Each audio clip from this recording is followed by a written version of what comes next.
Hi there, welcome to another video by Fans UCAT Education. So if you happen to not know who I am, I completed the UCAT in 2019, where I was in fact able to get a score of 3250, and with this, I was actually able to place in above the 99th percentile. So with this score, I want to be able to teach other students on how they could actually achieve a similar score to mine, if not even better, and I decided to actually become a specialist UCAT tutor. And with this, I've now actually been able to teach students for over 5 years. So I've been teaching for over 5 years. I've been able to teach many students as well. And in fact, I actually advertise a 100% success rate for all of my students who have been able to follow through my program correctly. However, I actually did not realize that this is actually entirely what I want to do.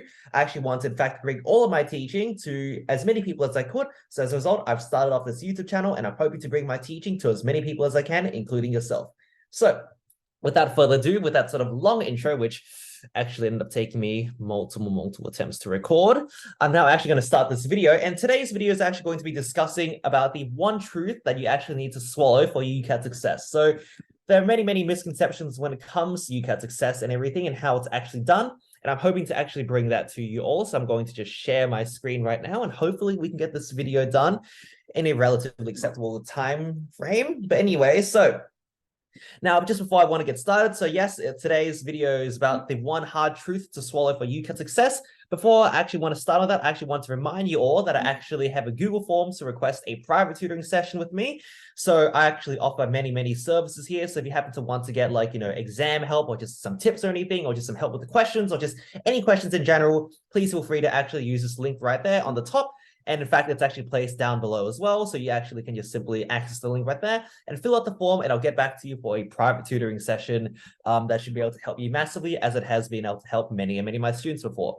In fact, if you're looking for just a simpler free option, you can also just go into my online Discord community as well. The link is right here, as you can see, and it's also going to be in the description for you as well if you want to access that. And there you can just ask me any questions you want as well, and you simply interact in a community of fellow UCAT learners. But anyway, so yes, the one hard truth to follow for UCAT success. And now, before we get into this, I just want to introduce the main points of this video. So it's going to be about the common beliefs that many students have, likely yourself, about UCAT training.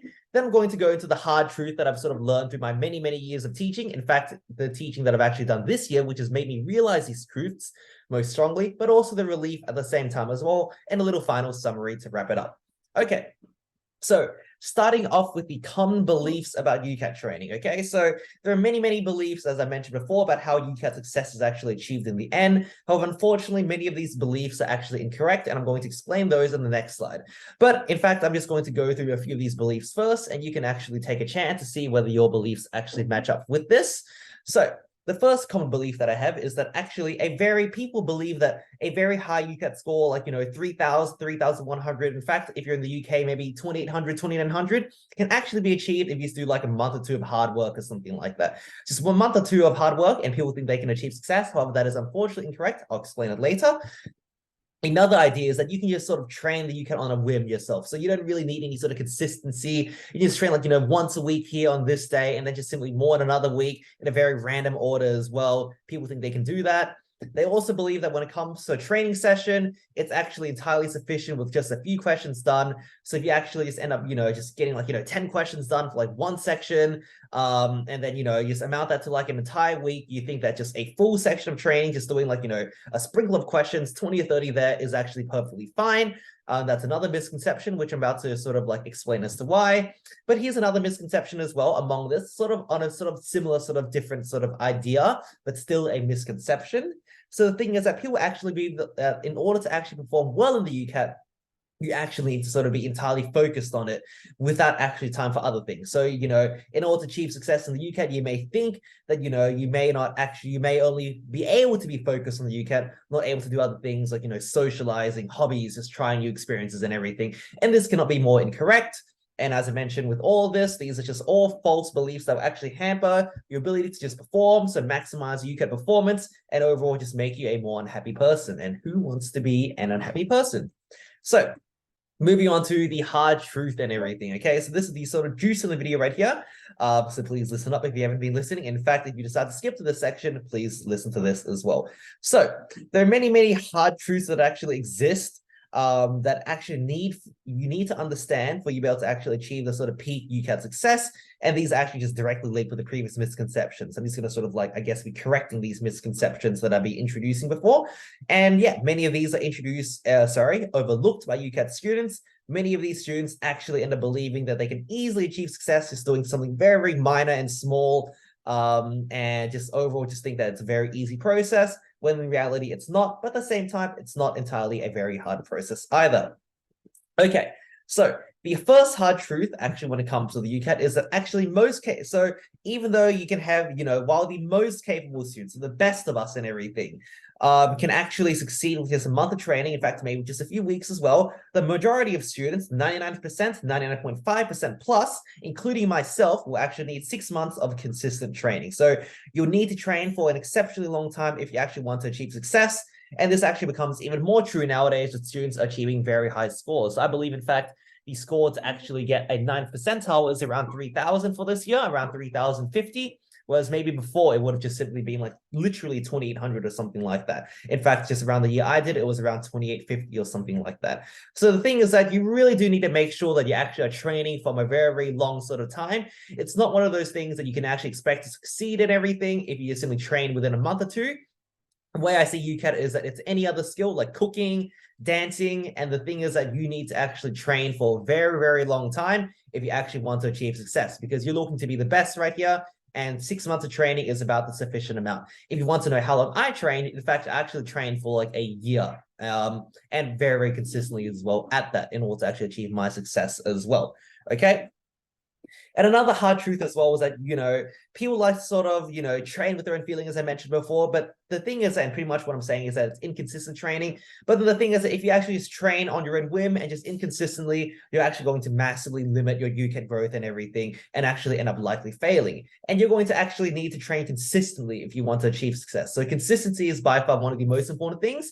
And the thing is that while consistency may seem sort of easy in your head and everything, I think anyone who's just tried to get themselves into a new good habit sort of just realizes just how quickly you can sort of jump into things and feel motivated. Then once the motivation flames out, and doesn't even necessarily flame out necessarily, but other duties come up, you realize how quickly it can actually go and everything. And this is the same mentality that everyone has as well. Consistency with anything important is actually very, very hard to build up and everything. And it's one of those things that, will easily waver off and everything. So if you train consistently, which is actually not that difficult, however, if you know the right approach, you will actually be able to achieve great UCAT success. And yeah, you do need to train consistently. It is a much harder skill than you think, as I mentioned before, so please don't underestimate it. And also as well, when it comes to UCAT training sessions as well, you need to actually make sure that actually focus with sufficient time and questions completed. So the thing is that many students just think that, a good training session could just be loading up, Medify and just like, or whatever, any training program, just like loading up and like doing 10 questions, just like, loading and build reason because you felt like it today. And, just doing that. But in reality, this is incorrect. Your training needs to be specifically targeted to things which I'll explain in another video potentially, and you need to actually make sure that you're doing a certain number of questions to actually ensure success. And also it's about linking, sorry about that. It's about linking certain questions with time as well. So the thing is that if you say like, do like, 20, 30 questions in like 5 minutes, it's going to be just as ineffective as you doing 5 questions in like an hour per se and everything. There needs to be a good balance. But in saying that, there are some reliefs with these truths. But before I want to actually introduce the reliefs that go with these truths, I want to sort of show you a graph to sort of explain why consistency is actually so important. So I got this graph off like a random website, but it actually doesn't have anything to do with terms of like, education, but it does actually illustrate the idea perfectly though. As you can see, it's from like that website right there. And pretty much the green line represents training if you do it consistently, and the black line represents training when you just do it like, on your own sort of whim, like once a week or twice a week or something like that. Pretty much not consistently as you may want and everything. So the thing about students is that they don't actually realize, so the thing about UCAT training, is that when it comes to UCAT training, your actual, you can rust in that very easily. So the thing is, if you don't train for a week, it's actually very, very likely that you'll actually suffer a massive setback when it comes to your training and actually end up, I guess not necessarily going down in your ability, but then definitely like, definitely taking a bit of like a step back overall and everything, just like a little knockback and everything.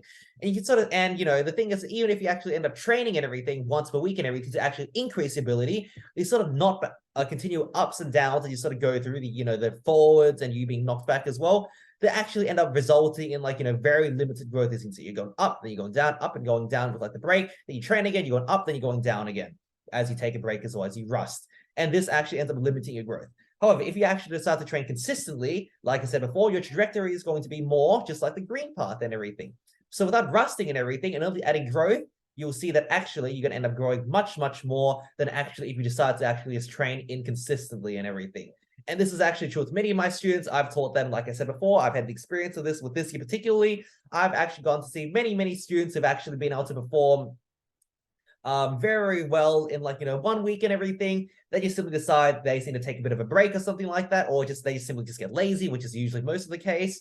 Then they actually end up declining their performance massively. And the most successful students that I've had have always been the ones who've been able to train consistently. Their scores go up and everything, up continually every single week, and they actually end up achieving like, incredible scores. In fact, I had a student achieving 3280 this year, and I'm very proud of that. I'm very proud for her with the success that she's been able to put in with that. So even in saying that, there's actually many reliefs despite these sorts of hard truths and everything. So the thing is, I did mention it does take a long time of consistent training. That has not changed. That is entirely true. The thing is that you don't actually need to be training for extremely long each session. So you don't need to be like, destroying yourself training for around 2 to 3 hours every single day.